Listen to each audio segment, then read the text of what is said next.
ఈరోజు egg fry చేస్తున్నాను. దానికోసం నేను 2 స్పూన్ల ఆయిల్ యూజ్ చేస్తున్నాను.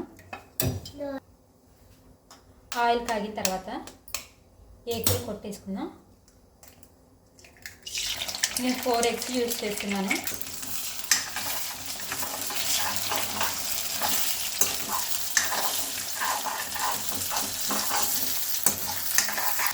ఈ ఎగ్ ఫ్రై అయిపోయింది, చూసారు కదా.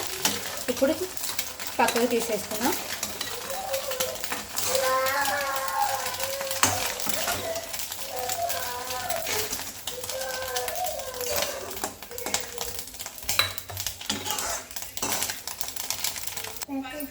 ఇందులోనే 1 స్పూను ఆయిల్ వేసుకున్నాం, ఇంకొక స్పూన్ ఆయిల్.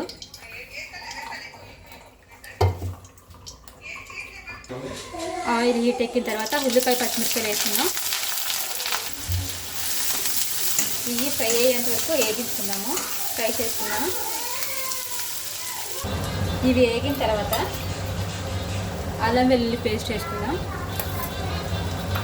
అల్లం వెల్లుల్లి పేస్ట్ పచ్చివాసన పోయిన తర్వాత కొంచెం పసుపు వేసుకున్నాం.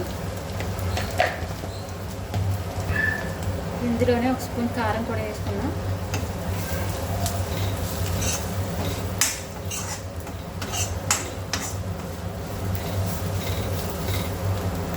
రుచికి తగినంత సాల్ట్. ఇలా అన్నీ వేసేసుకున్న తర్వాత ఫ్రై చేసుకునే ఎగ్ను కూడా వేసేసుకుంటున్నాను.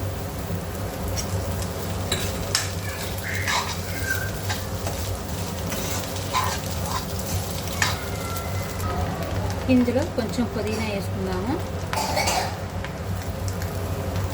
ఇందులో రైస్ వేసేసుకుందాం. చల్లారి పెట్టుకున్న రైస్,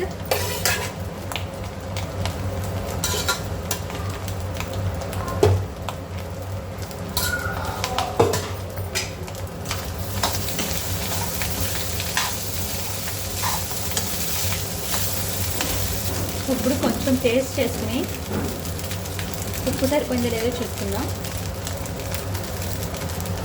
ఉప్పు సరిపోలేదంటే కొంచెం వేసుకుంటున్నాను.